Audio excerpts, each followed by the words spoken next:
Hello, everyone. I'm John O'Loughlin. Welcome to McDuff Lives, and welcome to our Friday live chat while we invite you to join us in the chat room. Whatever you want to talk about, we will see if we have anything we can add. In the meantime, I'm so glad to welcome my wife, Marcia Keith, back to the show. So let's go.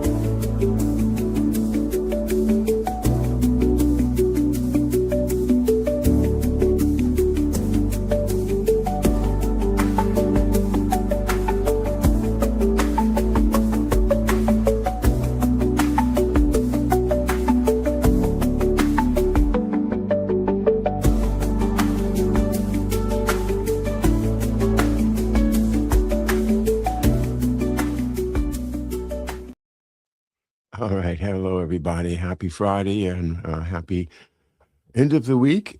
For those of you who keep track of such things, I am one of them. Always happy to take my weekends off and, you know, get back to work on Monday. I love doing the show. Sometimes I do call it work because, You do work, we yeah. get up early and we, prepare the best we can, something that we think will be interesting and important as well as timely. So, Interesting your use of the word we. I think you're yeah. the one that gets up early and does all the prep. Well, on Fridays, we invite you to join the agenda by typing something on the chat. And I think we can see you now on any of the three YouTube channels. We can see you on Rumble, where a lot of folks like to do the chat because they see one another there, which is an advantage because if you chat on YouTube, you might not see the Rumble chat. That's right. That's right. And Polly is here. Polly says hi. Hi, Polly. Thank you for being here. Polly's in Amsterdam. Wouldn't that be nice to be there? It would be. I love Amsterdam. Yeah, it's been too long. It's been 10 years. Yeah, 10 years. 10 years. It was the summer of 2016. Yeah. It was in August of 2016 when we spent a few days in Amsterdam after having been in Italy for 3 weeks. Yeah. Yeah.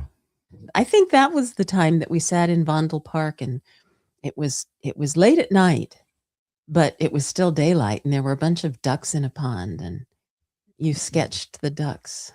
They were very entertaining ducks. They were. They were. But anyway, Polly, I hope everything's going well for you, and thanks for checking in. If you have any comments about how things are going over there in the Netherlands, be glad to know. Glad to see what's on your mind. Yeah. Banjo Loon is back. He's our crazy banjo player and fiddler. He says, "Yellow amigos." Yeah. Hola, Banjo Loon. We have discussed a few topics we can talk about, but what we really like to know is what you guys want to talk about. That's the purpose of our Friday shows. Yeah. But I think we should just go ahead and jump in with one of ours. Oh, Banjo wants to talk about the Mayflower in 1620. Okay. Oh, okay. Maybe you have maybe you are a descendant from the original banjoists that came over on the Mayflower. Were there banjoists on the Mayflower? I don't think so. I think, you know what's interesting? You're not a little bit gullible, are you? Maybe a little bit. No, I think, I remember you telling me that one of the early references to banjos in American literature was Matthew Henson talking about his father playing the banjo. That's true. Yeah. Yeah. Josiah Henson.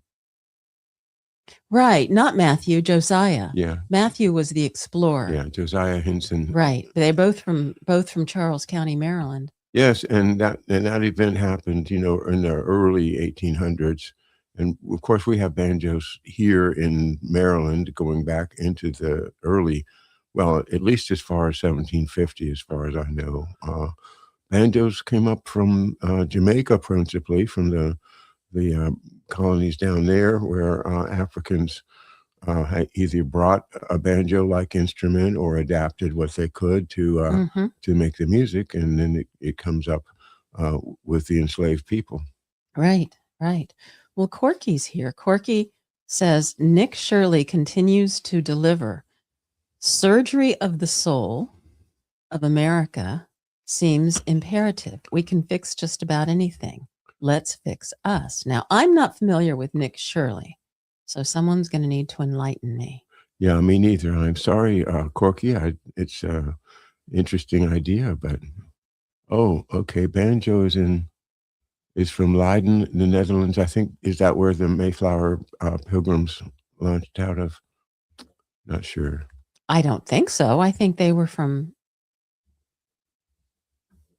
weren't they from England? The Puritans were from England. Right. The Pilgrims were sailed from the Netherlands. They were refugees from England. They couldn't go back to England. Right. Yeah, so they left. They were in the Netherlands, and then they said, "Okay, let's go." I see. They went from England to the Netherlands, and then said, "Oh, let's check out this new world." Yeah, something like that. Yeah. Nobody told them that it was already occupied. Mm-hmm. I said Leiden, but it's pronounced Leiden, I guess. Pilgrims and Puritans, right? Yeah. Yeah, back in the bad old days. The bad old days? Yeah, can you imagine landing in Massachusetts with basically nothing, trying to figure out a way to make a living, and then along comes winter, and it's beyond my comprehension. It is. It's what the Pilgrims went through. It's incredible. Yeah. And that's the truth about all of the early European settlements here. Is hellacious. Well, that's what the Lost Colony is all about. I don't know. Have you ever seen the Lost Colony on the Outer Banks? Actually gone and seen the play? Why are you laughing? Because I saw it in 1974. Okay. When I was at college at William and Mary. Oh, okay. That makes sense. But I don't remember the plot. Well, the whole idea is it's the story of the it's been so long, I'm not going to remember the names, but it's Virginia Dare's family. Yeah. And it is this settlement that came from England to this new world, and they settled on the Outer Banks on Roanoke Island. Mm-hmm. And for a while thrived and interacted with the locals, the natives, but eventually disappeared, and nobody knows whatever happened to them. Well, I saw a more recent article that said that they had actually found that they had merged with one of the local tribes. Well, that was always the speculation, so I'm glad to hear that they found evidence. Yeah, so Banjo's saying, yes, we were desperate. So yeah, absolutely. It's desperation that causes people to cross an ocean like that in poverty. It's just like the Irish, you have to be totally desperate to be willing to do that. My temptation is so strong to close that loop and say, imagine now making that journey and then being sent to a third country when you've been deported. But well, I would sympathize with the illegal aliens, but the law is the law. The law is the law. You're absolutely right. You're right. And don't argue with that. So anyway, that brings us back to modern day. Modern day things going on. Well, of course, the State of the Union. Yes. And, you either love him or hate him. I think it's a very personal and deeply political attitude that goes into judging what the president had to say. Obviously the opposing politicians, will say, bad things about it, or he lied, or, the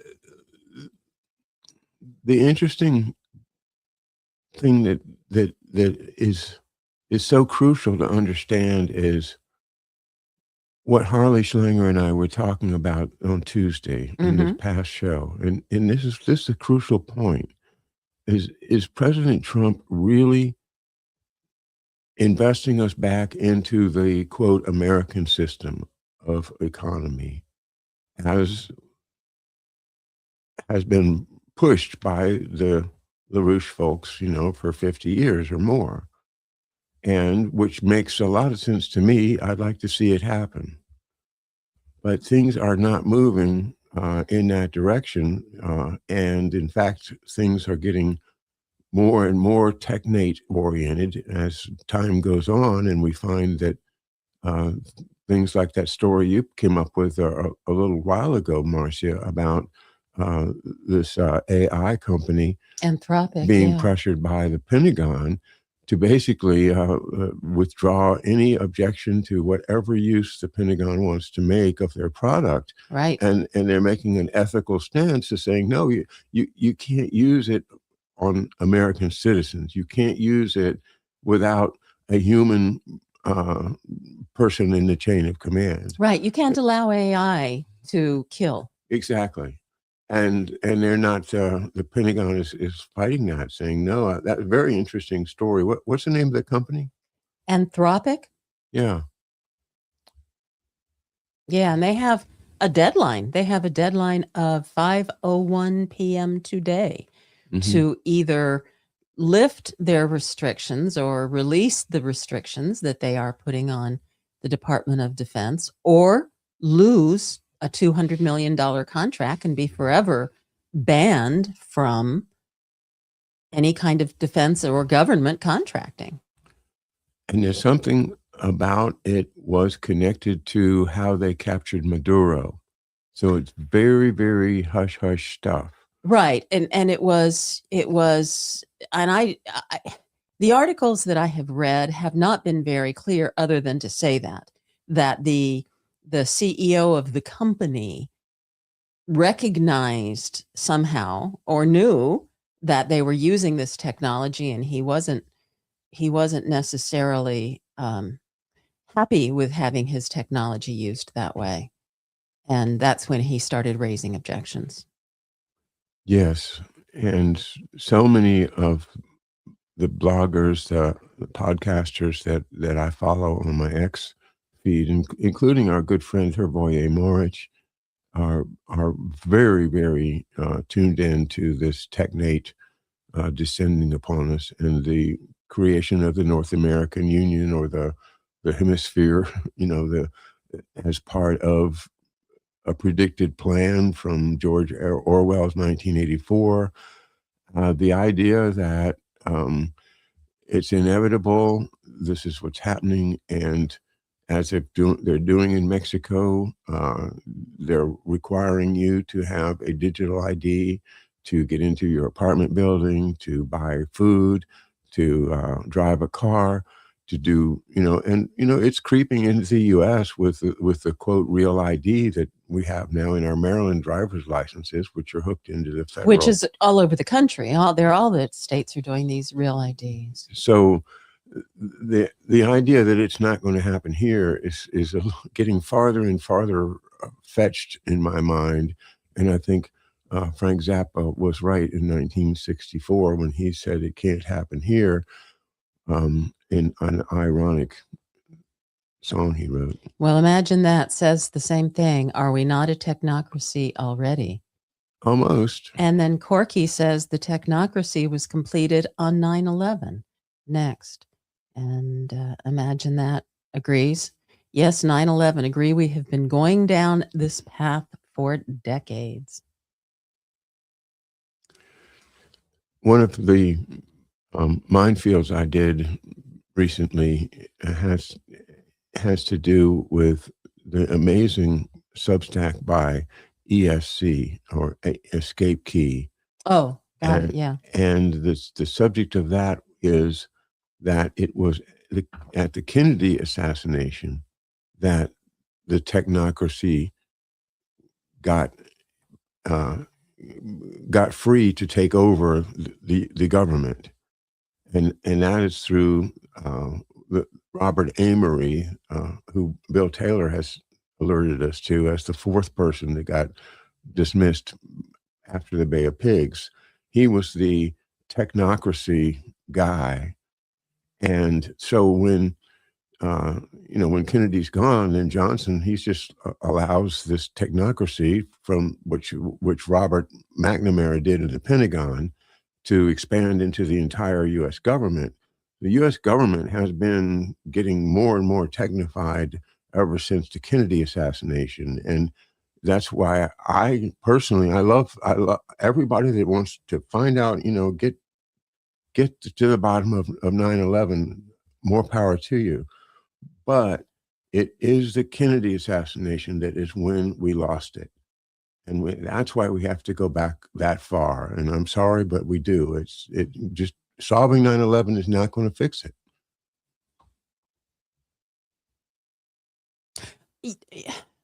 Yeah. I mean, I agree. I think technology, and my hesitation is the timing.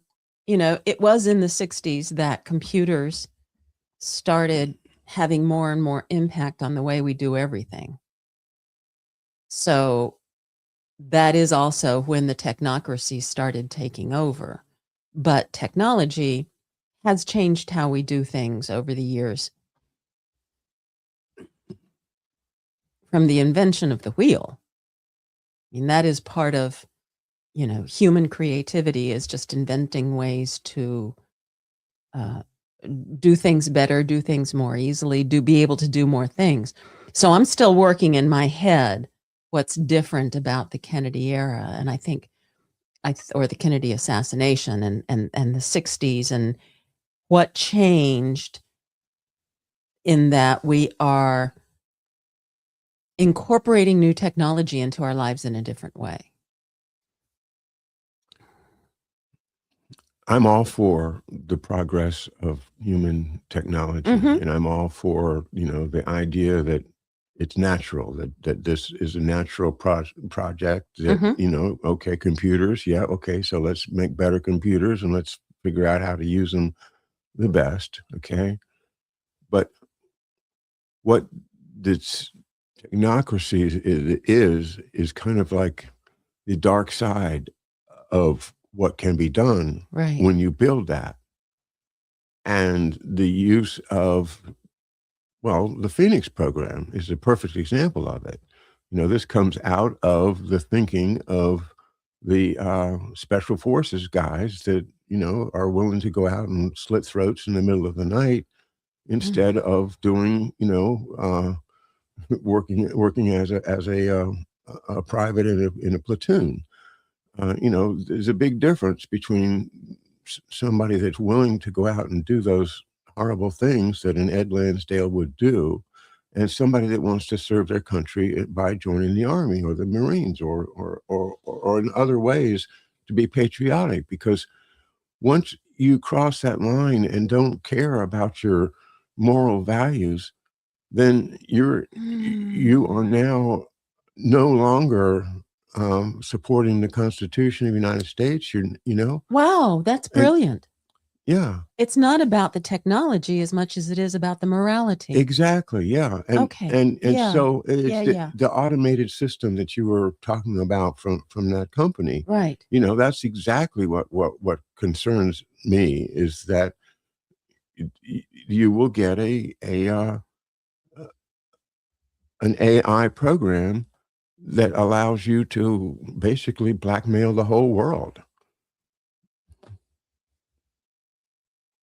Well, what's to me chilling about that story is it's not even blackmail the whole world. It's an AI program that allows AI. It doesn't allow you to blackmail the world. It allows AI to blackmail the world. And suddenly, it's the Terminator movies. Exactly. Where the machines take over and then the machines kill us all off, and so they make their own decisions. So that's what started with Robert McNamara in the Kennedy administration, and Kennedy was trying to stop it. And that's another reason that he was gotten out of the way, along with all the others. But the steady growth of this, it's like a decision making by digital programs that have already been set. Look at healthcare right now. Do you want, doctor, can you prescribe some X for me? Well, he has to go and look through the manual and see if his clinical observations can justify, according to, but it's all really laid out. All of this stuff is like the ropes that are on the Lilliputians ropes on poor old Christopher. What was his name? I'm drawing a blank myself. Doesn't matter. Anyway, I went to when I went to the dermatologist this week on Wednesday. The dermatologist wanted to give me some medicine for a rash. Use this for 2 months and then let's see how it come back. Oh no, wait. Medicare won't pay for it, any alternative unless you've used this for 3 months. So you have to wait 3 months, even though the doctor wants to see me in 2 months. No, got to wait 3 months because that's what the insurance will pay for. So this is another facet of how this thing has grown and insinuated itself into our society. And then the big issue of digital ID requirement and digital currency, that is where I think most people are not really aware of this danger yet, of how once we switch to a digital currency, then they've got the data centers to track every single thing we ever do with our money and everything else in our lives forever. And that is not what this country was built to do.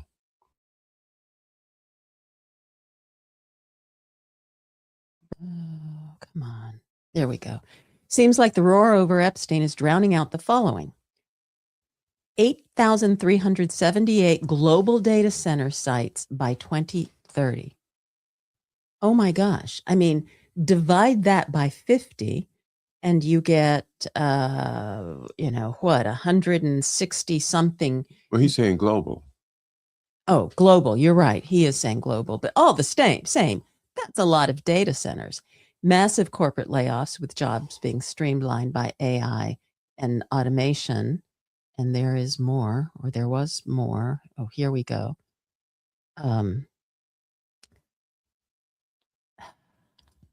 There we go. 3, the plummeting EV market. Stellantis has just announced a $26.3 billion net loss for 2025. Major fast food and restaurant chains are closing up shop. SpaceX lunar project, again delayed by tech issues, with Elon longing less for Mars as Tesla's EV projects are also bleeding out. Are we seeing our electrical resources being thrown in the data centers? I like it. Yes, exactly. Like yeah, I was wondering, all of a sudden, Elon's no longer talking Mars. He's got all these great big, Grok created diagrams of the moon base that he's going to build. Why in the world are we going to the moon base if he already has the technology to go to Mars directly? I mean, it's like, oh, okay, it's a lot cheaper to go to the moon. I'll tell you, one of the things that has really confounded and concerned me for the local data center proposal that our community is dealing with is that the company that is buying this site, it's a former coal power plant that was shut down with just a little bit of power generation based on oil. And the whole coal operation was shut down. I believe it was 3 years ago. It might have been 4. Anyway, the site is now being purchased by this company, TerraWolf, from the Eastern Shore. And one of TerraWolf's activities, besides data center, is Bitcoin mining. So what exactly is it that they're planning to do over there? It's the whole Bitcoin mining tied in with data centers, and that connection I'm finding a bit disturbing. I was just watching before the show, James Corbett's show, in which he interviews a Bitcoin expert. I don't remember his name, but he was one of the early Bitcoin people, and describes how Bitcoin got taken over. And I remember this, that actually the pitch was that it would be a currency. It's an alternate currency. And the show talks about, how there were stores like all over Vermont that would take it instead of cash. and other big companies were online were saying, you can pay in Bitcoin. And that all came to a screeching halt. And I haven't gotten any further in it, except for the theme of the story is Jeffrey Epstein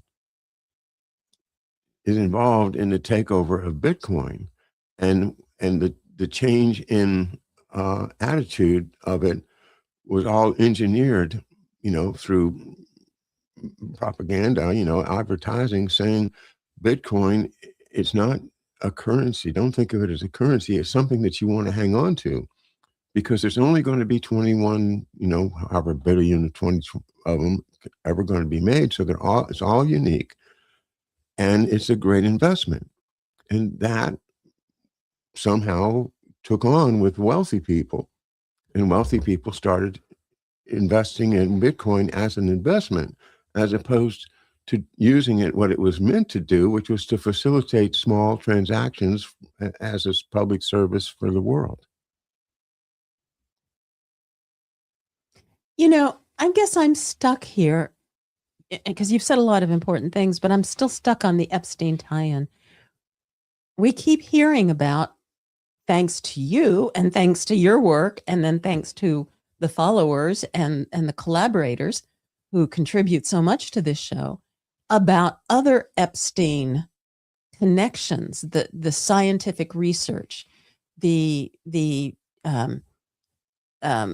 biological weapons, Bitcoin.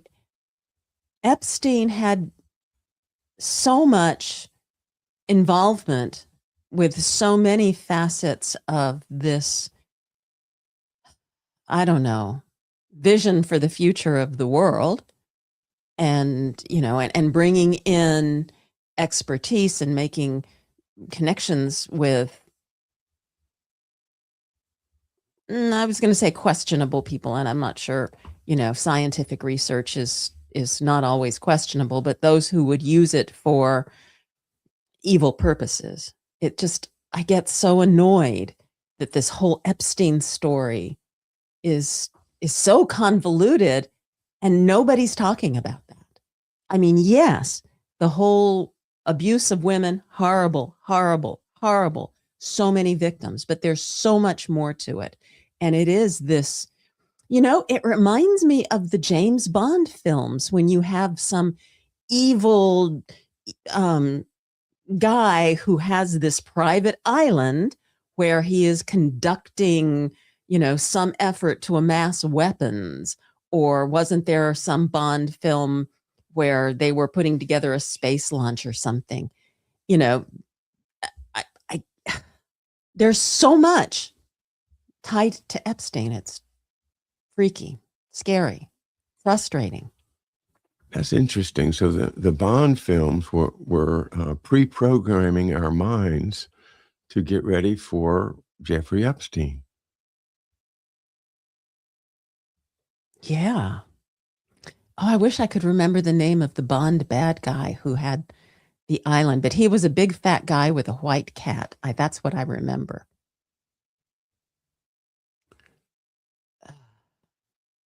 Oh, well. Many, many comments over here in the chat that I've lost track of. Sorry.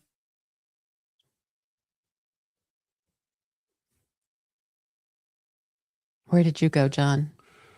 Oh, I'm just giving you a chance to catch up with the chat. Well, I'm not sure we'll ever catch up, but imagine that. Says, the world is run by psychopaths, no conscience or empathy or guilt, not just in politics, but CEOs, cops, doctors, etc. It's that old saying, power corrupts. You get into a position of power and then suddenly you think you have the right to function in a manner that mistreats people. And you find a way to justify it. I have to make a comment on this situation, which is that this is engineered. It goes back to not wanting your soldiers to be particularly intelligent. Given intelligence tests, and you don't want the bright ones to be carrying the weapons. Because they'll ask questions. And, so that idea comes from, early 20th century. And it's pervasive, I think. And it's not that I am, as an individual, are making a conscious decision to do something immoral in the course of my duties for the government. It is that this is the way it's done, and I'm not going to rock the boat. Right. That is fascism. That is how fascism works. And I'm going to tell you, I've just been reading this book. You can see it, Witness to Nuremberg, by Richard W. Sonnenfeld. He was the chief American interpreter at the war crimes trials. And the things that are in this book are completely convincing and document the way that these people were dehumanized.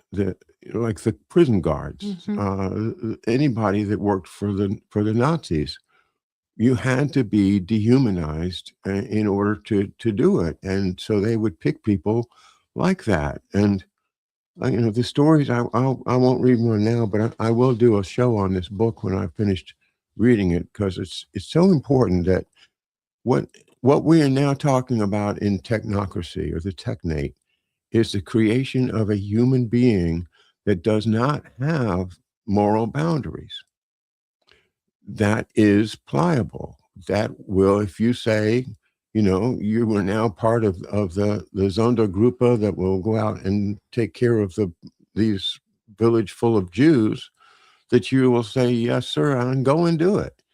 And those are the people that we documented in the Nuremberg trial. And to see that our society is being molded in such a way as to create these people with no morals, with no filters as to, what they should or shouldn't do. Your comment exactly is what's going on. And, I would like to think that if I was in some kind of trouble, that would be a good idea for me to go to the sheriff and say, hey, here's what's happening.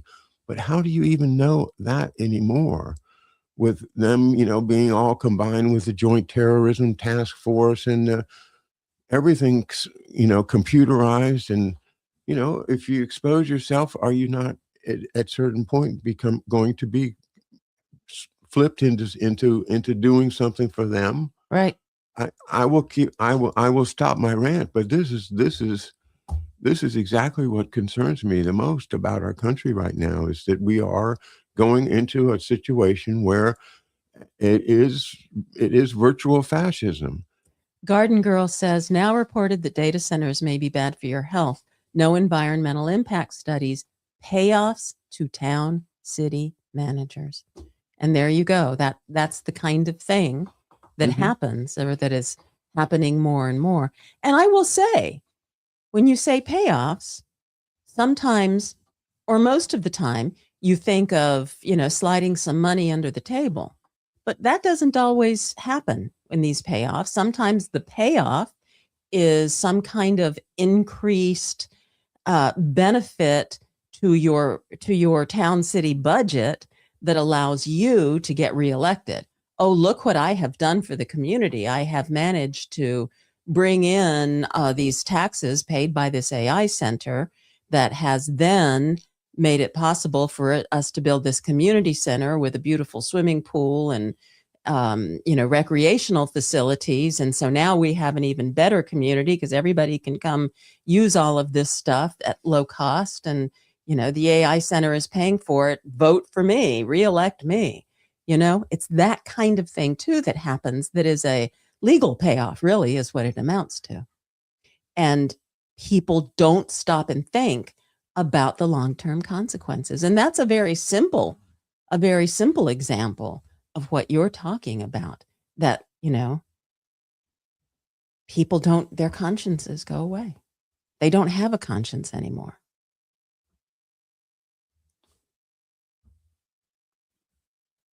No, that's exactly what troubles me, and that is the story of Nazi Germany.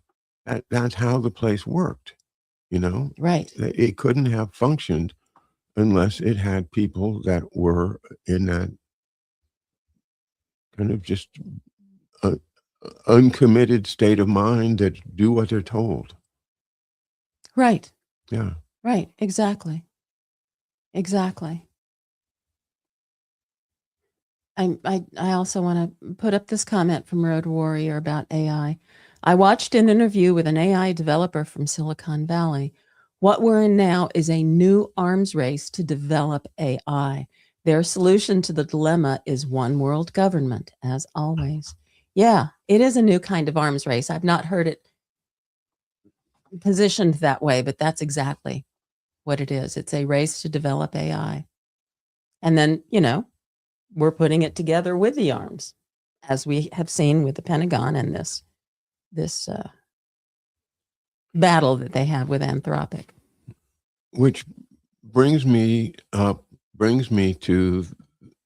the glyphosate issue.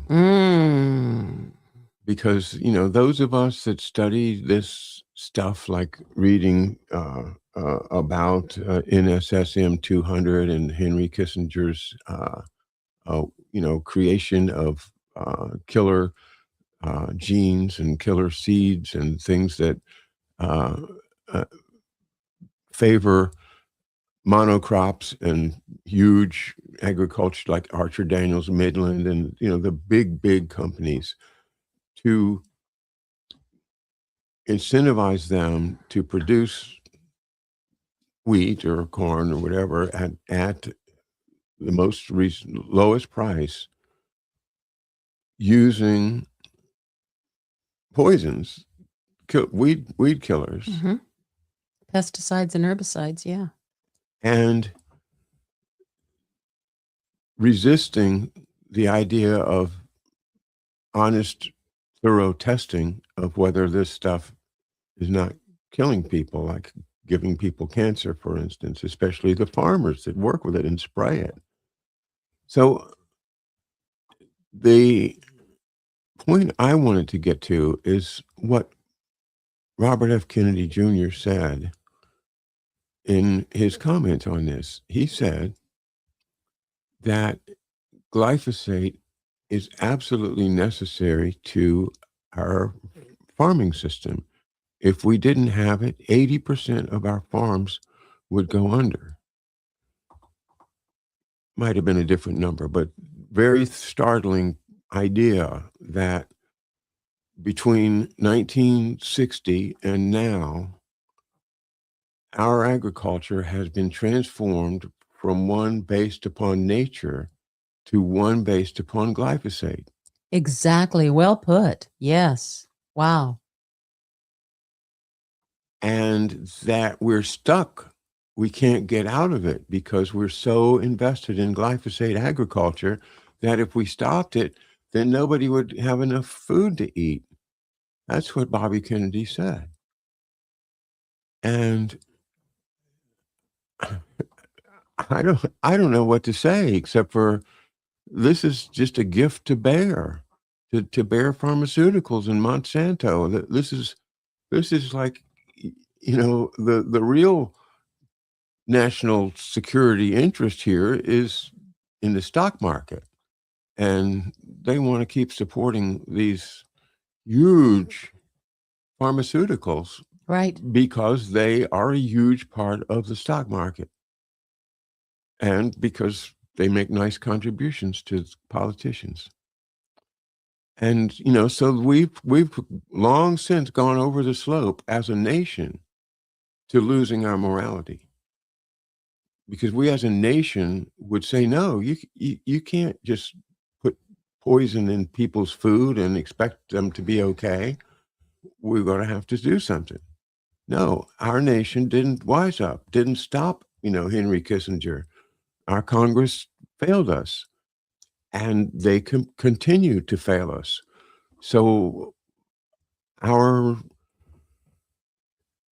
our agriculture is now held hostage by Bayer Monsanto Corporation. Michael Pollan talked about that in his book, The Omnivore's Dilemma, and he talks about the policy changes in federal government that began to shift. I don't know that I didn't read the whole book. I will be honest about that, but I read about half of it, and I don't think, and he wrote it so long ago that we weren't having this glyphosate discussion. Or if we were, it was in the very, very early stages. But he talks about, mono agriculture and factory farms and some of the policies. Oh, and certainly tax support and tax rebates and things like that. But some of the policies, and I believe it was during the Nixon administration that he talks about, is when the FDA began to change policies in order to create this new farming system. Mm-hmm. And it really, what you said, that phrase you said, is it's not farming based on nature, it's farming based on glyphosate, is just so accurate and so chilling. And the fact that somebody who is an attorney, and I'm talking Robert Kennedy Jr., and as an attorney, he fought glyphosate. He fought, he benefited from lawsuits. He represented people and won lawsuits. And now he's doing a complete about face. It is horrifying. This is the world that we created after World War II, and it's based upon national security. And, over the course of my lifetime, the idea of what they can regulate under national security has expanded to just about everything that's part of life. Was it 5D warfare or something like that, controlling everything. And now, using computers to just force us all into a digital world. Well, and it's staying on the glyphosate subject. Trump issued an executive order saying glyphosate is necessary for national security. That's just how does crazy. How does that work? We don't have enough, processed bread products for our soldiers. All right. Brightmore makes a good point. High fructose corn syrup. And high fructose corn syrup is, let's see, in fact, Brightmore, the comment before that. Obesity started with a corn syrup that came from that system, and that's the system that started being developed during the Nixon administration.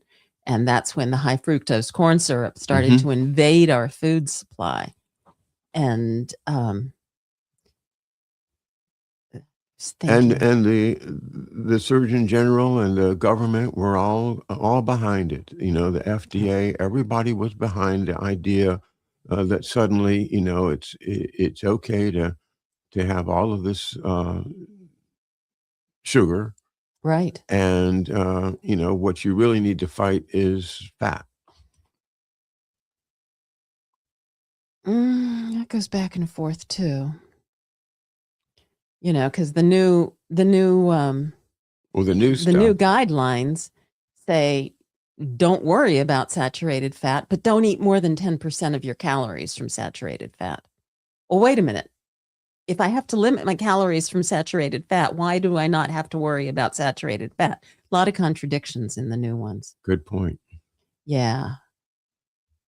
And Corky says, high fructose corn syrup, looking eugenics 9.0, 60s and drugs the same. Yeah, eugenics. Yeah. So much of what we're seeing now is eugenics under a different label.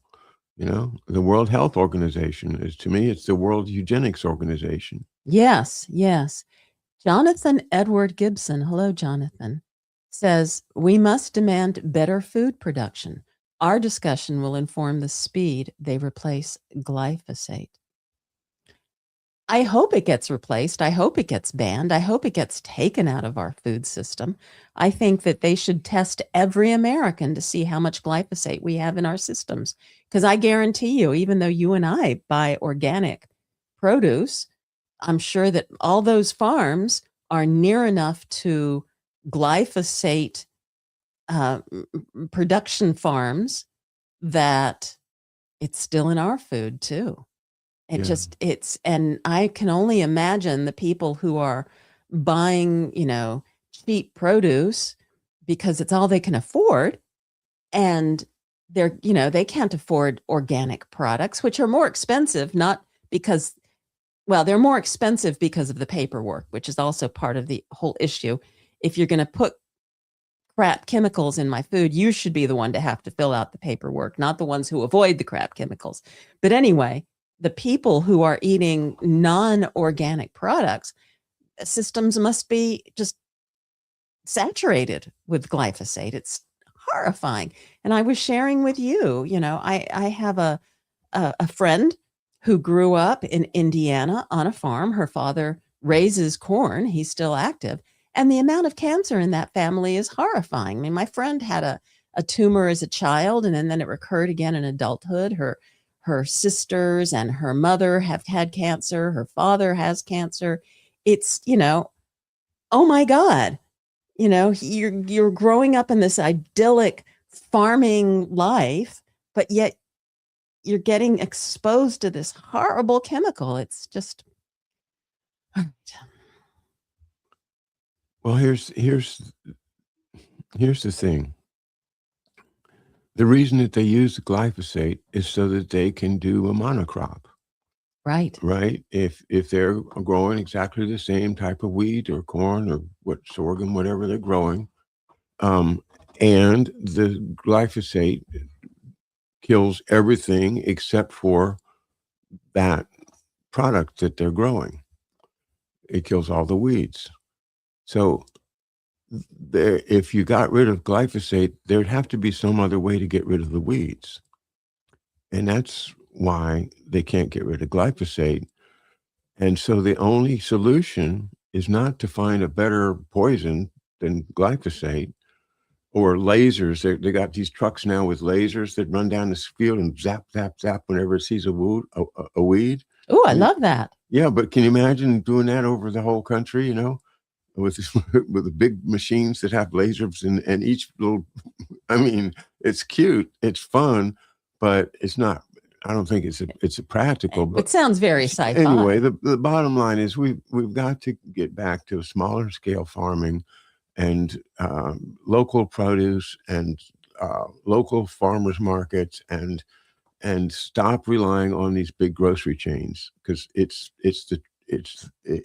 in order for them to sell their product, they've got to get it. They get it from Chile, they get it from California, they get it from all over the world. Sometimes it has to be packaged. It has to be kept, at the right temperature. It's going to decay every day that goes by, no matter what they do. And they're going to spray shit on it to make it look nice. Right. And that is why we can't go on like this, because people are obviously getting sick from it. Well, imagine that says keeping us ill on pharmaceuticals, killing us off slowly. And it's pharmaceuticals and bad food. Yeah. Pharmaceuticals and bad food are killing us off. And in fact, the bad food makes us sick so that we then have to spend more on pharmaceuticals. The healthcare spending is just crazy. Absolutely crazy.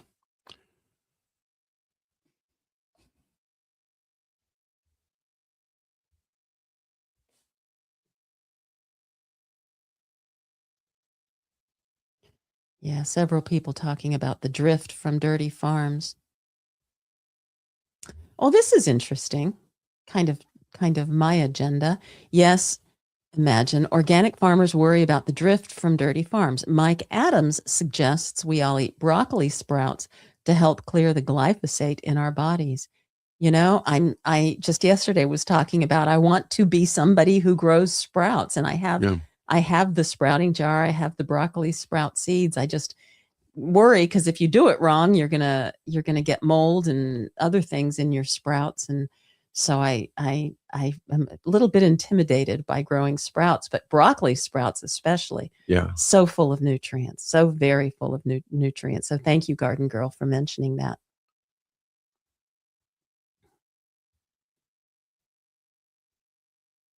Oh, that's interesting. Jonathan Edward Gibson says, my son attended the Benicia Middle School employing the janitor who sued Monsanto. And I don't know the details of that case, but I do recall a janitor who used Roundup in his maintenance around the school and ended up suing Monsanto, who he got cancer. And but I believe he won his suit. Yeah. I hope so. I hope so too. He still got cancer.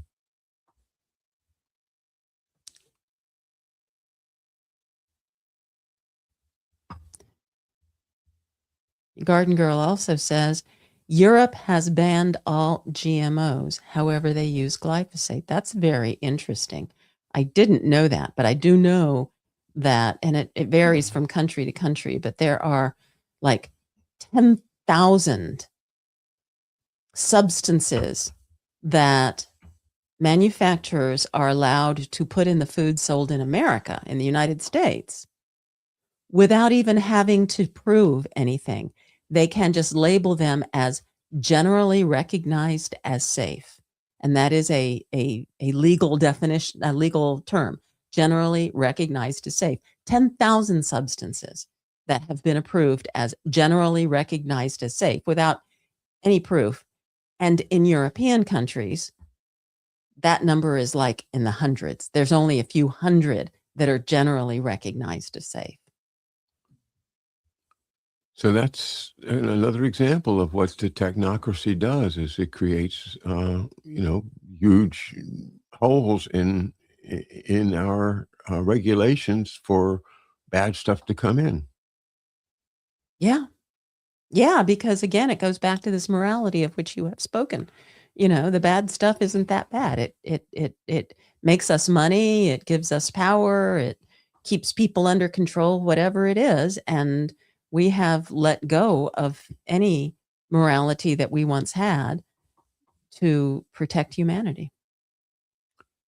It's horrible. This Epstein stuff does expose enough for most people to be horrified. And I don't know if they are or not. I know that there's a lot of focus on individual cases and particularly egregious things that are done.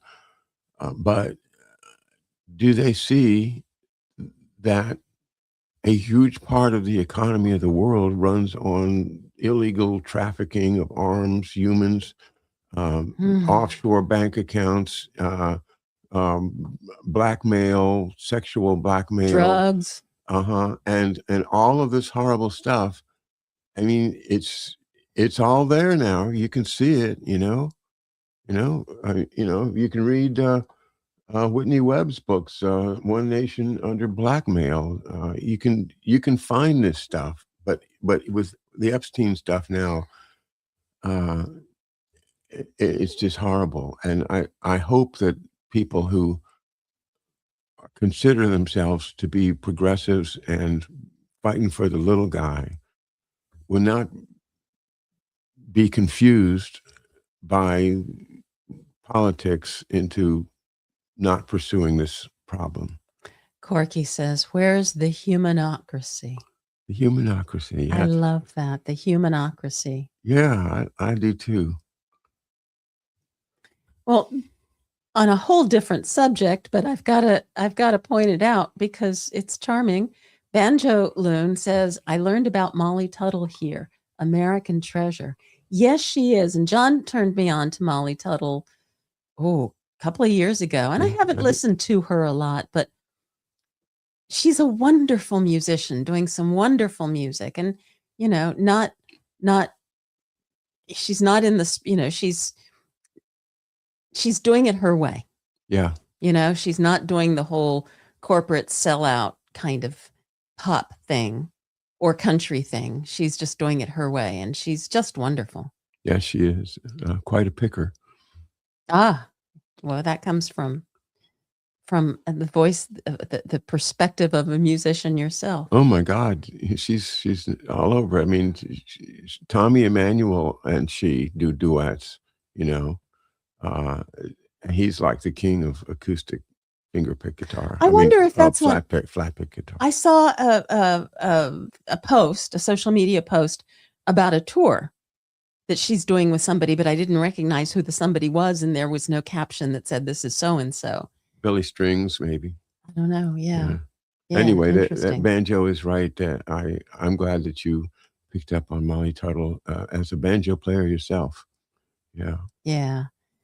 Imagine that says, but what does the horror do besides keep us at odds, stressed out, but nothing will be done except give the guilty a stern tongue wagging and tarnish their reputations. That's it. That's the game. You know, I am reminded of a show that I did with David Cranmer Underdown a few months ago, in which we went through all of this and came to the end of it. You know, how does the empire stay in power? And the answer is one word: crime. They stay in power by creating, allowing, permitting crime to happen. And when they need dirty work done, they've got a criminal organization that can do it for them. And to use this particular example, you know, how are we going to get past it to the point where a lot of people would like to see some perp walks? I'd like to see some people going to prison for life. I'd like to see people in orange jumpsuits. I would like to see that, but not just one or two a show trial. The trouble is that the whole thing is just like the glyphosate. It's the system depends upon this trafficking. The illegal money is what's supporting the whole system. You know, if we were able to close down all the banks in all the British secret islands all over the world, you know, then there wouldn't be enough cash flowing around to sustain the system, and everything would crash. That is the real concern. And that's where you almost have to admit that, yeah, national security is threatened if you're looking at a financial crash of a certain proportion. Wow. Yeah. You didn't like that, did you? Well, it's just kind of depressing. We did kind of turn dark in the middle of this show today, didn't we? Yeah. But yeah, I mean, that's the thing. You know, we do have these Nazi mentalities out there, and fascist, you know, it's so close. Just and don't leave out the commies, because the commies are the totalitarians that will bring in the computers and run all of the technate. So you've got enemies on the left and enemies on the right. Somehow the American people have survived so far, and I hope somehow we will continue to survive and unwrap, you know, the evil of the past.